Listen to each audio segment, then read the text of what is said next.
This is Trend Following Radio, where great thinking comes alive. Nobel Prize winners, legendary traders, best-selling authors, and the pros that know what drive us irrational human beings. I am your host, Michael Covel. Not filtered, raw, honest. That's my passion.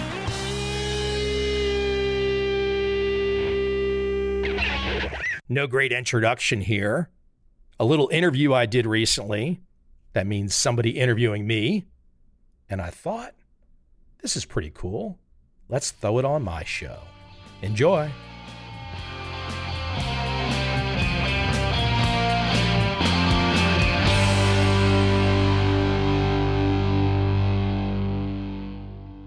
So my biggest questions are, I always kind of like to go back to the beginning, kind of what got you started on researching the turtle traders? What got you started on writing trading books and going into this?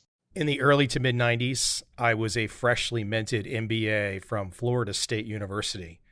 Not exactly the pipeline to Wall Street, but that's where I wanted to go. I went to the alumni office at Florida State. I found one guy that was on Wall Street, and he was just the recently retired CEO of Salomon Brothers. So my very first Wall Street meeting was with the recently retired CEO of Salomon Brothers, one of the biggest investment banks at the time. That was a great conversation, took a lot of attitude away from him, did not get a job with Salomon Brothers. But walking out of that meeting, within a couple days, I was in a Borders bookshop. I picked up a magazine. It was Wall Street's top 100 paid for the year. In there was these 100 names. Some of them we all know, George Soros, etc., stuff like that. But there were some names I had no clue who they were, but these were men in their 30s and 40s and just making boatloads of money. One guy, I was thinking he was number 35 on the list, was this guy named Jerry Parker. It was like literally 3 sentences, and it said, Jerry Parker, a turtle trader trained by, maybe they didn't say turtle trader, maybe they said turtle, I can't remember, trained by Richard Dennis, this trader on Wall Street, in Chicago, in fact. He had made $35 million at the age of 37 in 1 year. It said he was not using fundamentals. He was using a trend tracking system. So here I was, a guy who did terrible at accounting, who could have cared less about reading balance sheets. Now here I was reading just a little blurb in a magazine about a guy who was doing none of that and making a fortune. And at that light bulb moment, I was like, well, if he exists, that means anyone can do it. Maybe that's a crazy thought, but that's what I thought. If he exists, and he did exist, I thought anyone could do it, and this must be some kind of secret that they're not talking about in the MBA programs. And that was the start of learning right there. So you start there, obviously, and then now, when did the turtle trader actually let you tell the story? So, because we're going to talk about turtle traders a lot. Gave your background. Now, what is the origin story of the turtle traders? I'll probably butcher it, but I know it, but I'll probably get it wrong. But I mean, how did it come about? My layman version is, I always tell people the best way to figure it out is watch Trading Places. Now, I know it's a lot more elaborate than that, but how did turtle traders come about? How did that competition begin? So in the mid-1970s, a close to 300 pounds, 6'2" in Chicago named Richard Dennis was trading on the floor, and he was making a bloody fortune. He had made $1 million by the age of 25. I mean, fantastic. $1 million in... Oh, sure, especially in the 70s. Yeah, $1 million in mid-1970s when you're 25. He's one of the biggest guys around. Anyways, he makes a couple $100 million by the age of 37, right around the time Trading Places came out, around 1982. Now I'm just relaying the story, what happened. I wasn't around at the time. I have to dig back and find and uncover all this. He makes his first million in the mid-70s. He gets to his late 30s. He's made a couple $100 million. In 1981, 1982, there would have been 2 great traders on the planet, Richard Dennis and George Soros. Mr. Dennis and his partner go to see the movie Trading Places. They walk out, and this guy, Richard Dennis, who's made all this money, says, we can do that. And his partner's like, what are you talking about? We can take people off the street. His partner's like, what do you mean we can take people off the street? We can train people to be like me. And his partner's like, no way, man. You're a savant. You're innate. You're a gifted, brilliant dude. We can't make people be like you. And this guy, Richard, was like, no, we can't. They made a bet. I don't know if there's really any money. They put ads in the Wall Street Journal and Barron's, and they wanted to hire trainees. Thousands of people replied because a lot of people knew who Richard Dennis was at the time. He was in all the magazines and stuff. They hired around 20 people, 20 students. He nicknamed them the Turtles because he had been to a turtle breeding farm in Singapore and he wanted to grow traders like they were growing turtles there.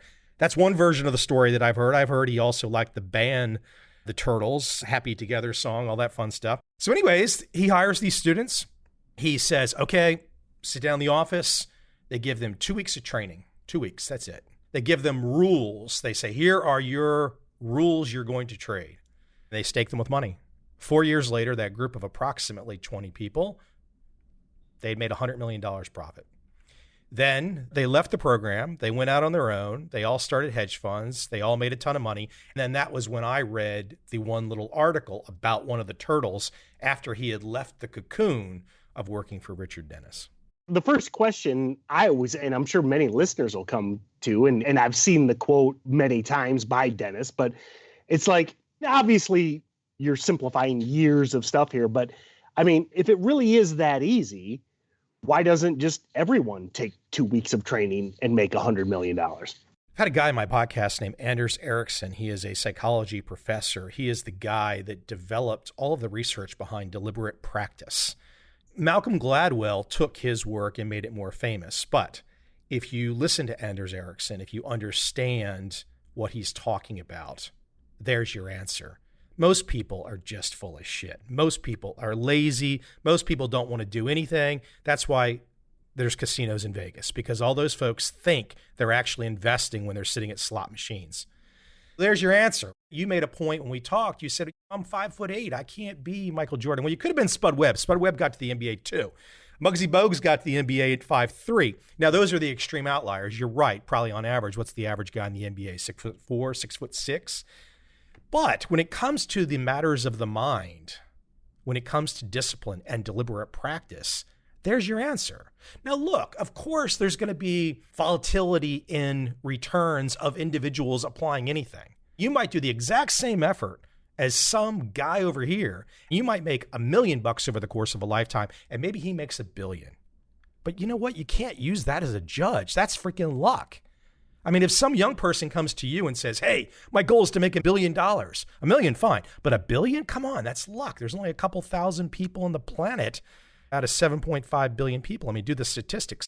The reality is everyone can do well, but they have to understand something like deliberate practice. They have to stick with it.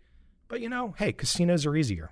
Actually, I love that point. Thank you. Because, I mean, that's something I talk about on the 150 episodes into the podcast all the time. I'm like, listen, can you make good money doing this? Especially on one of the things I talk about to a lot of people is make trading like your side hustle. I mean, listen, there's no health insurance in trading. There's no retirement plan. There's no paid time off. There's no benefits at all.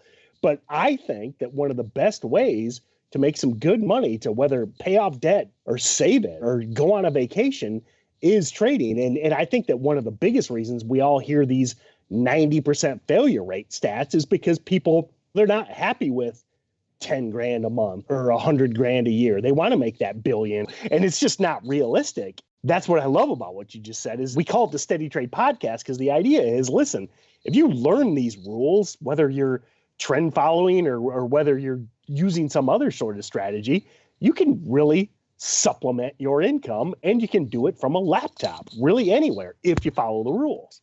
If you follow the rules. But most people don't want to follow the rules. Look, I get emails all day long. The ideas that people have for trading, the ways they think they can make money, it's pretty loopy out there. I mean, look, unfortunately, and this is not just some tout of my work or my books, they're all of them, more than two, are very well researched. You can go find all of the endnotes, the bibliography, etc. It's not just Mike Covel spouting off some opinion. However, you can also go to Amazon and you can find books about Gann and Elliott Wave, day trading at the speed of light. This is all just shit. People think this stuff is true because they can buy a book, but there's like literally no evidence behind it. Is there actually a book called Day Trading at the Speed of Light? I would not be surprised. I mean, I'm like, that's an awesome title. Day Trading at the Speed of Light. I sat down with a guy who does trade at the speed of light in Singapore, but he's a professional trader with a staff of 25 and servers out the wazoo, and he's been doing this for 20 years. He kind of understands how to trade at the speed of light. You don't, not you personally, but you personally, me personally, we don't have a freaking clue. We don't have the resources to do anything like that. So what is, again, going back to the story of the turtle traders, and and I know it might be like naming your favorite child, but what's your favorite story or your favorite trader from the turtle traders? So Jerry Parker's the most successful. He's been on my podcast. He's a very meat and potatoes kind of guy, very straightforward. I'm not going to retell any of his stories. People can find those online. He's a pretty luminous guy. He really has got out there and really told the story and given his insights over the years. There's a couple people that are perhaps less well known. There's one guy who's now deceased, a guy named Mike Shannon. When I first interviewed him, I asked him a question. I said, hey, is there anything? And he had started off as a bartender, this crazy background. I said, is there anything I've not asked you? We were just talking about how he got hired and all that kind of stuff. He actually went to the bottom of some library and found all of the articles on Richard Dennis because he was in all the articles, read all the articles. So when he went to the interview, he basically was quoting Richard Dennis back to Richard Dennis. That was a good way to get liked. But I asked him in the interview all these years later, I said, hey, is there anything I've not asked you that you want to tell me? Kind of paused and hummed. And he said, yeah, I was a criminal. I was like the largest coke dealer in Chicago. And Richard didn't know it when he hired me because I was working undercover for the FBI, until the FBI came in one day to brief him. And Dennis, who was famously known as pro-marijuana long before it ever became popular. I mean, Dennis was writing pro-marijuana pieces in the early 80s. Dennis wasn't really that, he didn't really care that much. Shannon kept on working. It was just kind of one of those crazy stories. Look, and there's also some stories in the turtle world. If people listen to this conversation, and I'm not naming names, people can go find names.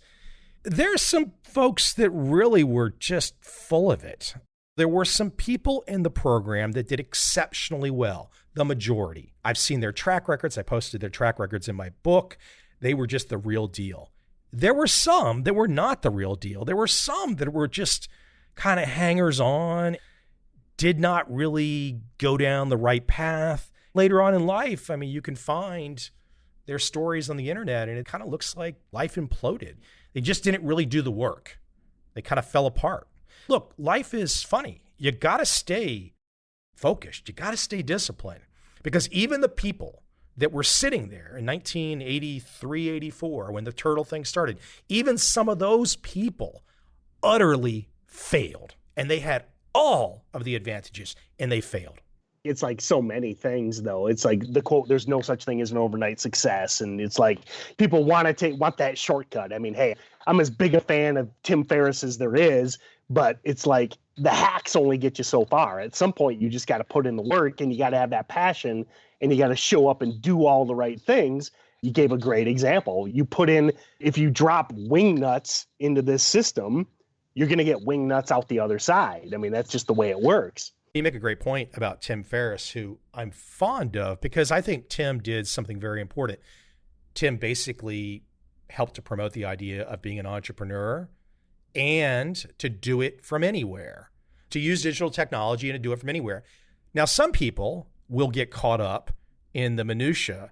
They'll be like, well, I heard Tim say this exact thing I have to do, and I did that, and it didn't work, so now Tim's a fake or something. It's like, no, that's not what he's doing. He's telling you the big picture. You have to get your dusty rear end off the ground and go do the work. But to blame, I know you weren't doing that, but to blame Tim, which some people do, some people blame me, probably some people blame you. You know what I say? Hey, look, the information is out there. You have to take personal responsibility. You have to do something with it. And if you don't send me any whiny emails, because I'm just going to delete them anyways. Yeah, I actually, again, going back to the point where I think 4 Hour Workweek was published, I think 2008 or somewhere in there, similar time frame to where I was looking to branch out into trading, because 4 Hour Workweek was pivotal for me, because I had a business. I built up a business from when I was 22 in roughly 1994.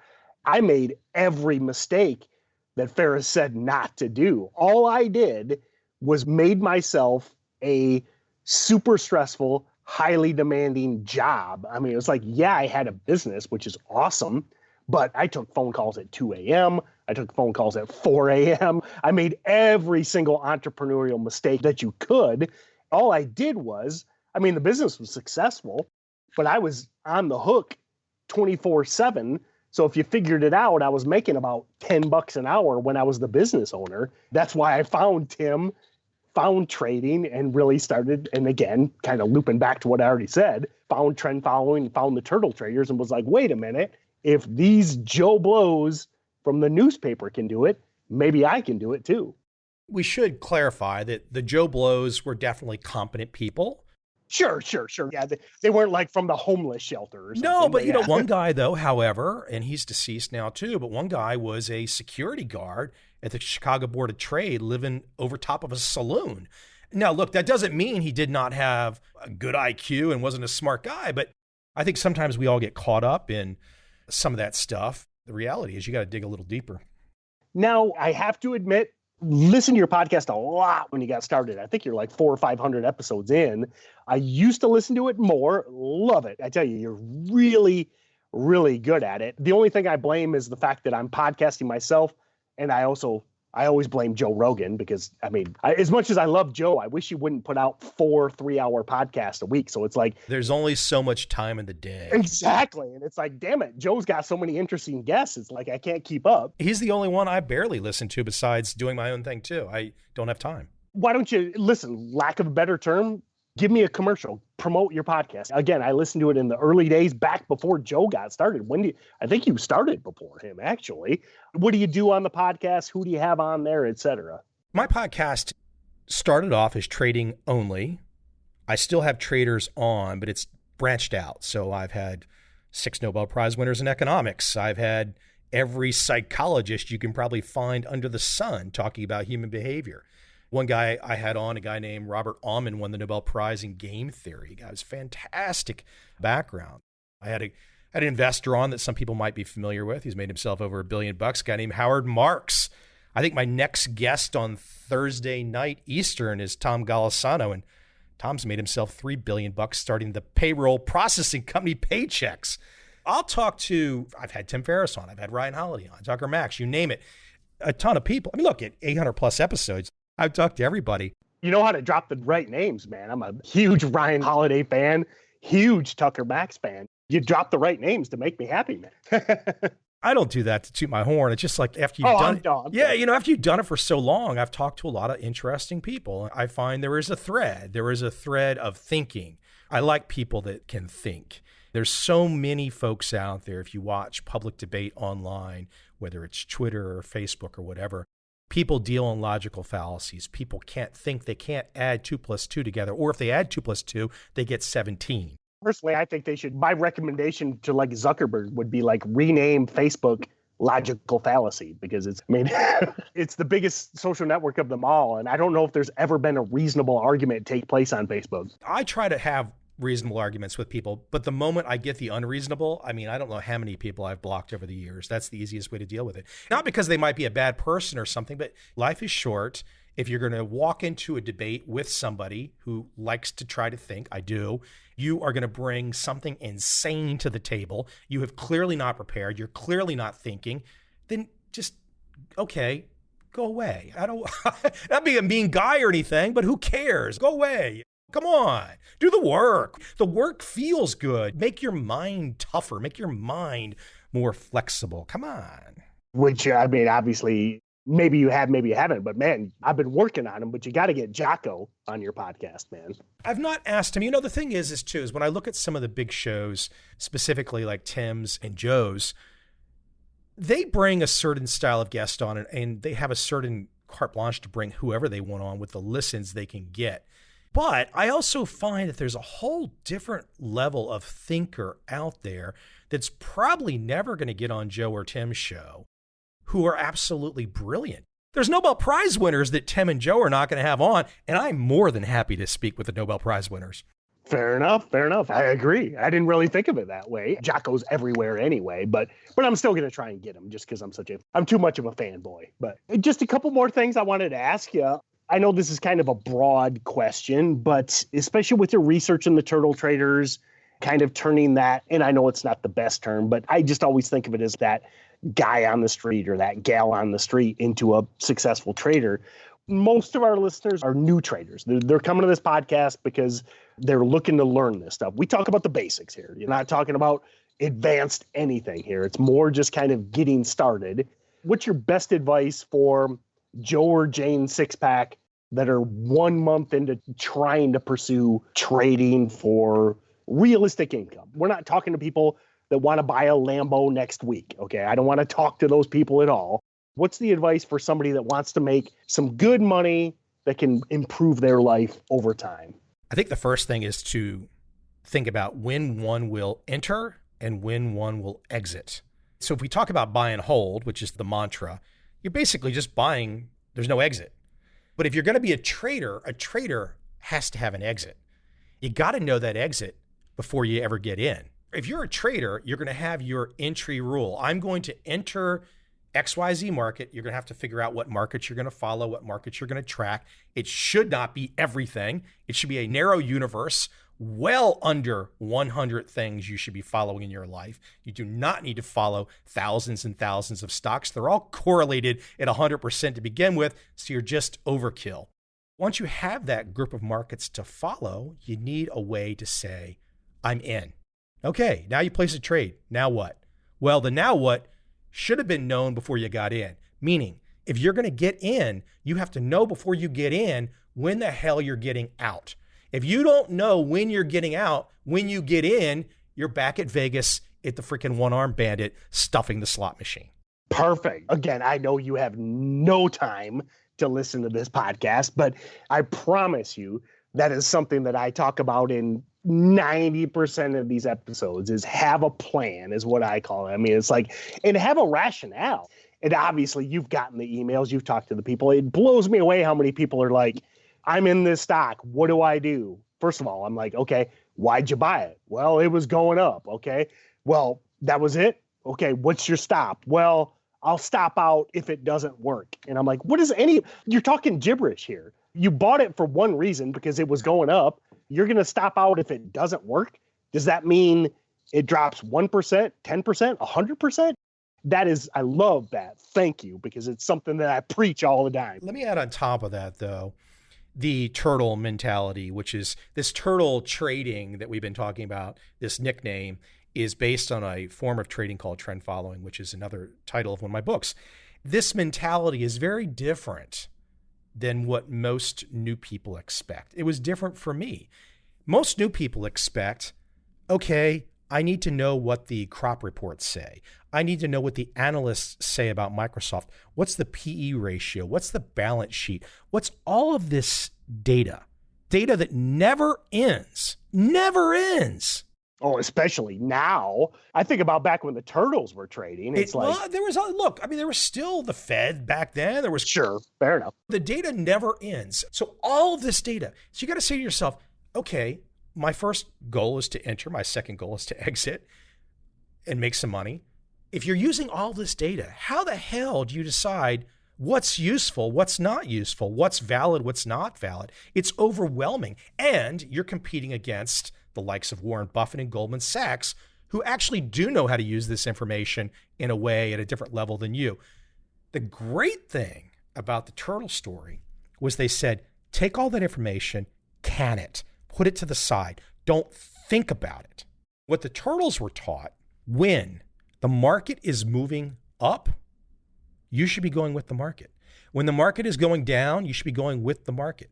What you do is you take all of that fundamental information and you reduce it to one number only, which is the price of the market. For example, if Tesla is at 100, you decide, okay, Tesla is moving up. I'm going to get into it. It moved to 150. I'm going to get into Tesla. Hold on. That's an all-time high? 150 at one point in time, and Tesla was an all-time high. Okay, so now I'm long Tesla at 150. That's the all-time high. People are thinking, oh my God, I got to buy cheap. I want to wait for the pullback. No, you don't. You want to be going for momentum. Now you buy Tesla at 150. What do? You wait. You wait till you get a stop. That's the name of the game. Now, the thing is, when you trade this way, when you trade on price, when you trade on momentum, if you got in at that 150 on Tesla, you don't have to know why it went to 1,000 where it seems to be going. You don't have to know any reason why it went there, because at the end of the day, forget the name of the market, take Tesla, throw that away. If a market, whatever market, goes from 100 to 1,000, why would you care what name that market is, what stock it is? Why would you care what the name is? If you're on board and it goes from 100 to 1,000, why do you care what the name is? You don't care what the name is. You could care less what the name is. All you care about is, did I get on board and go from 100 to 1,000? That's what's important. The name is not important. The fundamentals are not important. What they're saying on CNBC, Bloomberg, etc., not important. Wall Street Journal, not important. New York Times, not important. What's on Facebook, what's on Twitter, finance Twitter, not important. Zero importance. The daily riffraff, the daily analysis, not important. None of it's important. The only thing that matters is, were you on board when it went from 100 to 1,000? Now, if you have some deep-seated daddy psychological issue where you need to talk to people all the time and you need to kind of share your feelings, okay, then I get it. But that's not about making money. That's your deep-seated daddy issue. I love that you chose that example because it's the perfect stock for that. Because it's, you look at one Tesla crashes somewhere in Mississippi and everyone loses their mind. What does that matter if the stock's up every single day for the last 4 months? I mean, obviously there's red days, but all you got to do is draw a trend line going back to last October or whatever. And it's like, none of that noise matters. And you could read every single article on both sides of that. And you could dig into the fundamentals and you could see Elon's crazy tweets, but none of it matters when the stock just goes up every day. All of the fundamental information, I'll be point blank about this, all of the fundamental information about Tesla, there's absolutely no way that anybody listening has any evidence that that fundamental information in Tesla is anything other than mental masturbation. That's all it is. Well said. Love it. Love it. Kind of last couple questions. I got two more for you.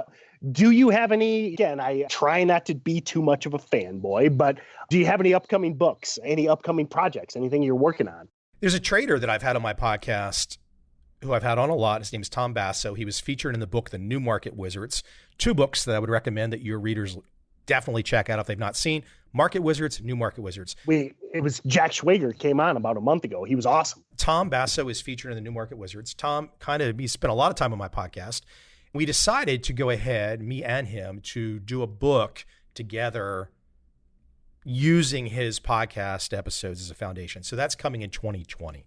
Something else is in the works, a little bit of another documentary I did 1 year ago, and that is in the works and coming.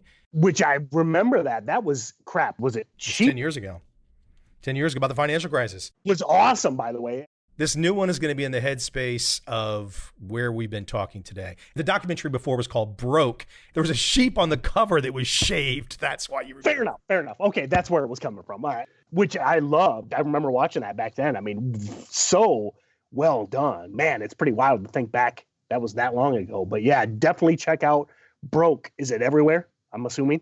What's everywhere? It's been 10 years. It's online. You can view it online. It's on Vimeo. You can rent it on Vimeo, that kind of stuff. Fair enough. Perfect. Awesome. So no, highly recommend it. Love that. I was going to say the trend following book, there's been 5 editions. If people do check that out, they should check out the newest edition. It's like 3 pounds. It's 220,000 words. If you can't finish reading it because maybe you have some kind of mental imbalance, you can use it as a weapon to kill people. Last question is, and I've been kind of curious about this for years, really, was fortunate enough to have Jim Rogers on the podcast about, I think it was back last summer. Jim famously relocated to Asia, and I talked about his rationale and his why. I know I might be wrong. I think you're full-time there, or you spend most of your time there. As a guy that my kids are kind of growing up, I'm always kind of looking for options. What was your why behind moving to Asia? Was it taxation, or was it just, what was it? I've had a chance to go spend time with Jim multiple times over the years. He's been on my podcast too. I've had a chance I'm only about an hour and a half flight from Singapore, but he's great. I was happily spending time in America for most of my life. And I got hired on a speaking tour of Asia in 2013. It was going to be a 4-month tour. I was going to be in, 10 countries. When it was over, I said to myself, I really don't have any desire to leave. So I stayed. That was it. That was the rationale. And the energy, if you're in any mega Asian city, whether that's Tokyo, Shanghai, Hong Kong, Shenzhen, Kuala Lumpur, Singapore, Saigon, Bangkok, these places have energy that America doesn't have. Now, you could find a hell of a lot of energy in New York City, no doubt. But beyond New York City and perhaps Vegas, but the kind of Vegas energy is a little bit different. That's more crazy. But the energy in Asian cities cannot be replicated. It can't be replicated. You literally wake up every day saying, let's go take it on. Whereas we all know what can happen to us in America. We get a house in the burbs, we sit around, we get fat, we watch TV, we see the same neighbors every week, and it gets pretty damn boring. I've watched people come to Asia. I've watched people specifically come to Saigon, where I spend a lot of time, to watch their attitudes, to watch their energy change. It's amazing. Too few Americans, we really don't get out and do it. But I got to say, look, what are you holding on to? If you got some cash, if you got some mobility, all you have holding you back is fear. No, that's incredible. I mean, it's one of the things I have to admit. Again, I'm almost 50 and I've never been to Asia, and just hearing Jim's story and especially hearing yours, I kind of figured that's what it was, is just kind of that whole vibe, that whole developing nation. It's not just developing. We're talking cities. Most mega Asian cities make almost every city in America look like a piker. I'm not being mean or anti-American. I'm American. I'm happy to have my passport. But the energy in the building and the economic development and the growth in the people, what's happening across Asia, that's where the middle class growth is. I mean, you got a kid in America and he's learning Spanish over some Asian language. I would argue that most parents in America have failed. I mean, I have to admit, as a parent, my kids are taking Spanish because it's the only language that's offered. I mean, I'm glad they're learning it. But I mean, obviously, Jim's a huge advocate of that, teaching his kids Mandarin and everything. But I totally agree. It does bum me out, Listen, as you say, because we're roughly the same age, as you say, as you talk about these issues, it's tough. And I'm not trying to be too cavalier. I get the fears. I get the great unknown. But we're all connected. The one thing that you learn, which is fantastic, except for mainland China, when you go to mainland China, basically nothing works. I mean, I'm talking Google, Facebook, your email, forget it. It doesn't work. Hopefully your VPN will stay working. But everywhere else, you land and you're connected and you're not far away. Yeah, you might be distance far away to people, but you're still close. We just don't have that sense until we go and do it. Once you go, then you get that feeling of like, oh, I'm not that far away. And then you get to have this whole other second life that most people don't get a chance to experience. Highly recommend it. Well, I would like to thank you, Michael. Again, we met, geez, going on 10 years ago. Your books, the podcast, I mean, can't recommend it highly enough to all of you out there listening. I mean, go to trendfollowing.com. I mean, Michael's got multiple websites, but the one I have in front of me right now is trendfollowing.com. There's links to the books, the podcast, tons. I mean, he puts tons of free stuff out there. I mean, listen, first of all, I think you should buy the $20 books. If you're not willing to buy $20 or $30 books, you're not going to succeed no matter what. If you're not willing to commit that $20, $30 and 8 hours to read the book or whatever it is. But he also puts out tons of free content and has been putting it out free for, when did your podcast start? When did you start? 2013. I got to add a side note on the books though. I have to say, as you're giving me a promotion to buy for people to buy a $20 book, I think over the course of my lifetime, I've purchased over 1,000 books from other people. You're right on about books. So just to clarify, it's not just me making some money. Of course, I'm a capitalist. I like to make money. But hey, I buy books and I have been buying books like crazy forever. I'm an avid reader. I talk about it on the podcast all the time. 90% of the reason I wanted you on here is because of your writing and how valuable I think it is. And I just think that it's like, especially to me, and I know we joked about social media and Facebook a little bit, but it's like, I've always been an avid reader, especially since the election, as social media just went completely off the rails in 2016. I've been pulling back more and more and just reading more books because it's like, man, you have to actually think. Obviously, we all know how the algos work at like Facebook. I mean, they just put in stuff in front of you to make you mad. That's how the algo works. I mean, just if you want to learn an investment strategy, learn to be disciplined, learn to repeat some sort of system, go to books, man. Get off the internet. I concur. I'd like to thank you again, Michael, and this was good stuff, man. I really appreciate it. Thanks, Tim. Appreciate it.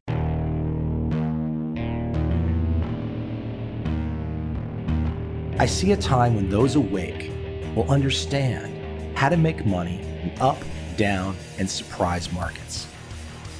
Whether new trader or experienced, college student or financial advisor, protecting against a crash or just trying to make a lot of money, trend following offers everyone an answer in uncertain times.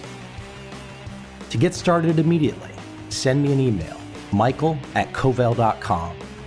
I will send you the right trend following steps to take along with my free video. But if you want to buy and hold, trust the government and trust Wall Street, this is absolutely not for you.